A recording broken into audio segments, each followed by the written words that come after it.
우크라이나 동부 전선의 핵심인 하르키우 전선에서 승전 보고가 며칠째 끊이지 않고 올라오고 있습니다. 지난 2주간 하르키우 방위군은 기세를 탔다는 말이 어울릴 정도로 진격을 멈추지 않고 있는데요. 우크라이나 국군참모총장은 하르키우 지역의 마을 하나를 추가로 해방시켰다고 밝히며 러시아군 잔존부대들이 벨고로드 방면으로 빠르게 철수하고 있다고 발표했습니다. 심지어 우크라이나군은 러시아 영토인 벨고로드에 포격을 가하기까지 했는데요. 이전에도 드론이나 무장헬기를 통해 벨고로드 탄약고에 피해를 입힌 적은 있었지만 지금처럼 대놓고 마을을 타격한 적은 처음이었으며 러시아는 결국 주민 대피령을 발령할 수밖에 없었습니다. 이와 더불어 우크라이나 전쟁을 분석하고 있는 전 세계 많은 군사 전문가들이 주목하고 있는 사건은 한 가지 더 있었습니다. 그것은 전선에서 100km 떨어진 후방에서 갑작스럽게 러시아 전차가 공격을 받아 큰 폭발이 발생했다는 것인데요. 게다가 이 소식을 전한 것은 다름 아닌 중국이었기에 러시아는 믿는 도끼에 발등을 찍히고 말았습니다.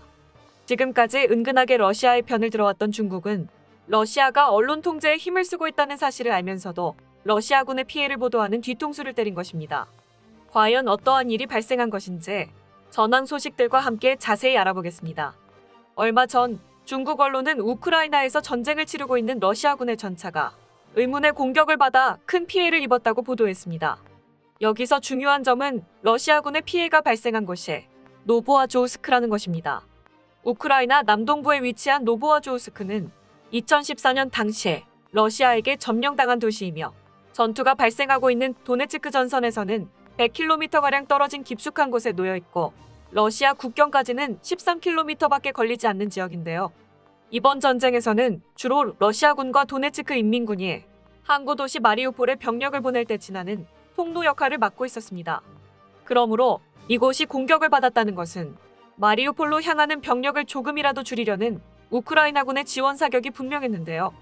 그러나 이번에는 공군의 전투기나 바이락타르 TB2 드론의 움직임도 관측되지 않았으며 우크라이나 포병부대 중에는 100km 이상을 날아가 전차만을 정밀 타격하는 무기가 없기 때문에 전문가들 사이에서도 어떻게 우크라이나군이 공격에 성공할 수 있었는지에 대한 의견이 분분하게 갈렸습니다. 가장 먼저 거론된 것은 미국에서 지원을 보낸 M777 155mm 곡사포였습니다. M777 곡사포는 최전방인 하르키우 전선에 도착한 이후 꾸준하게 사용되는 모습이 포착되어 왔고 우크라이나 포병부대가 소지한 무기 중 가장 뛰어난 성능을 가지고 있다고 평가받고 있는데요. 게다가 미국이 보낸 무기는 M777A2로 기존보다 2단계나 성능 개발을 거듭해 사거리를 더욱 늘린 모델이었습니다. 얼마 전 발생한 전투에서 러시아군의 2S3 아카시아 152mm 자주포와 맞붙은 M777A2 곡사포는 일방적인 피해를 가하는 데 성공하면서 그 성능이 허황되지 않았다는 것을 몸소 증명했습니다. І російська батарея, яка веде вогонь, буде знищена.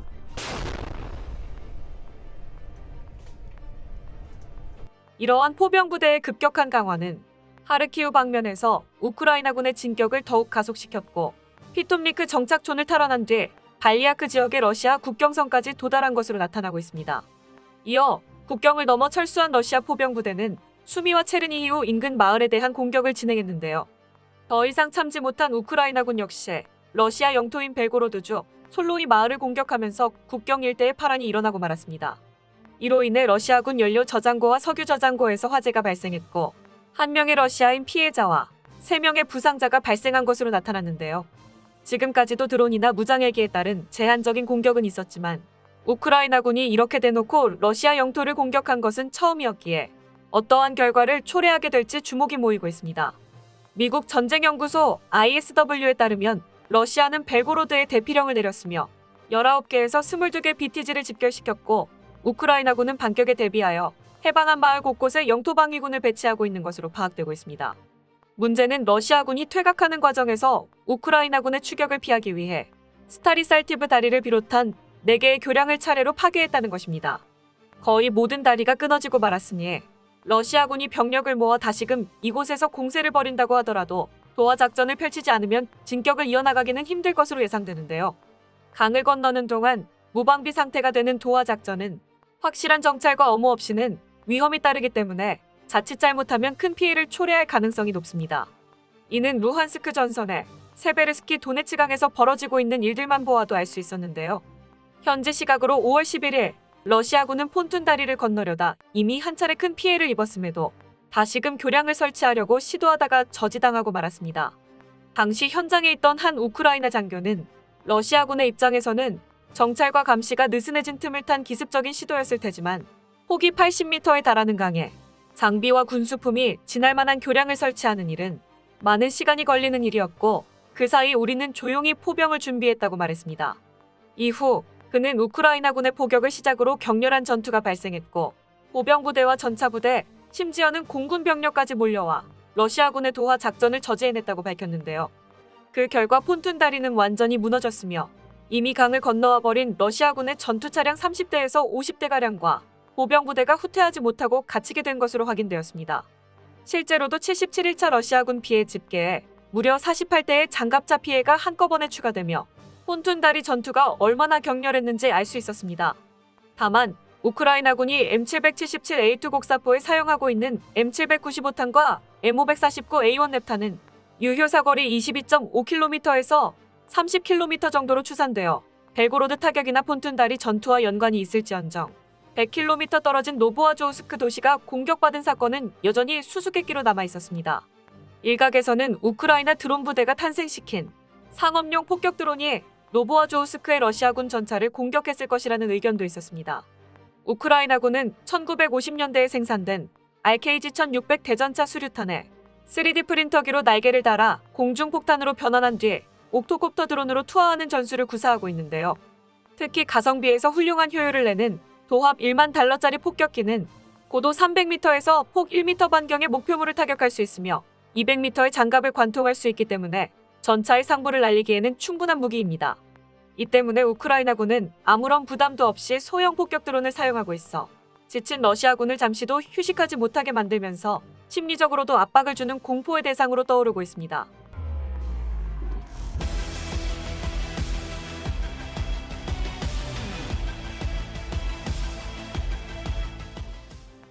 또한 옥토콥터 드론과 RKG 대전차 수류탄의 조합은 크기가 매우 작아 휴대하기 편리하다는 장점도 있는데요. 따라서 멜리토폴에 잠입해 러시아군의 주요 보급로를 끊어낸 성과를 이루어냈던 것처럼 우크라이나 특수부대 SSO가 노보아조우스크에 숨어들어 마리우폴로 향하는 러시아 기갑부대를 드론으로 공격한 것이 아니냐는 주장이 나오고 있는 것입니다. 이와 같은 이유로 최근 미국에서 인도받은 스위치블레이드 600 배회형 자폭 드론을 활용해 기습을 감행했다는 것도 충분히 가능성 있는 주장으로 받아들여지고 있습니다. 스위치블레이드 600의 총 사거리는 80km에 달하기 때문에 우크라이나 부대가 러시아 영토에 잠입해 드론을 날렸다면 최후방에 위치한 전차까지도 공격할 수 있다는 것입니다. 이 밖에도 도로 안팎에서 쉽게 운반되고 숨길 수 있는 독일제 파먼지레나 데이지체인 IED까지도 거론되었는데요. 데이지체인 IED는 연쇄 폭발을 일으키는 즉석 폭발 장치로 아프가니스탄과 이라크에서 나토군에게 엄청난 피해를 입힌 경력이 있고 이때 나토군과 함께 분쟁에 참여한 경력이 있는 우크라이나군은 분명히 데이지 체인을 알고 있을 것이라는 주장이 나왔습니다. 특히 IED는 군에서 만든 재래식 폭탄이 아니라 사제 폭탄 혹은 급조 폭발물이라고 불리며 불발탄을 재활용한 것부터 흑색 화약, 가스통, 휘발유까지 폭발을 일으킬 수 있는 모든 재료를 이용하기 때문에 제작이 아주 간단해 우크라이나군이 충분히 만들어낼 수 있는 무기였습니다. 실제로 이번 전쟁에서도 데이지 체인 IED가 우크라이나 특수부대에 의해서 사용된 정황이 있었는데요. 만약 이러한 설치형 무기들이 러시아군이 장악한 지역에서 활용되고 있다면 이는 러시아군이 생각보다 더 심각한 상황에 놓여 있다는 것이 됩니다. 그 이유는 크림반도를 제외하고 러시아군이 우크라이나 남부에서 통제하고 있는 영토의 폭이 약 100km에 불과하기 때문입니다. 다시 말해 러시아군은 최전선뿐만 아니라 언제 어디서든 공격을 받을 수도 있다는 것을 의미하는데요. 이러한 심리적인 압박은 시간이 지날수록 사기 저하의 원인이 되며 군의 단결력을 급속도로 떨어뜨릴 가능성이 있습니다. 또한 이렇게 후방이 공격당하는 사태가 벌어지면 가장 큰 영향을 받는 것은 당연히 MLRS 다연장 로켓으로 우크라이나 참호선을 두들기고 있는 러시아 포병부대가 될 텐데요. 과연 무엇이 전선으로부터 100km 떨어진 도시에서 전차만을 정확히 공격해냈는지는 시간이 지나봐야 알겠지만 러시아의 화력은 점차적으로 줄어들 것으로 전망되고 있습니다. 아무리 미국과 유럽 국가에서 지원이 쏟아지고 있다고는 하지만 우크라이나군은 스스로가 약자라는 것을 알기에 러시아라는 대군을 상대로 온갖 지혜를 짜내면서 전선을 사수하고 있었는데요. 세계 각국의 군사 전문가들의 실전에서 행해지는 전술들을 분석하고 있는 것처럼 대한민국 역시 많은 것을 배우며 전력을 강화해 나갈 수 있기를 바라겠습니다. 끝까지 시청해주셔서 감사합니다. 도움이 되셨다면 좋아요를, 다른 이야기도 궁금하시면 구독을 눌러주세요.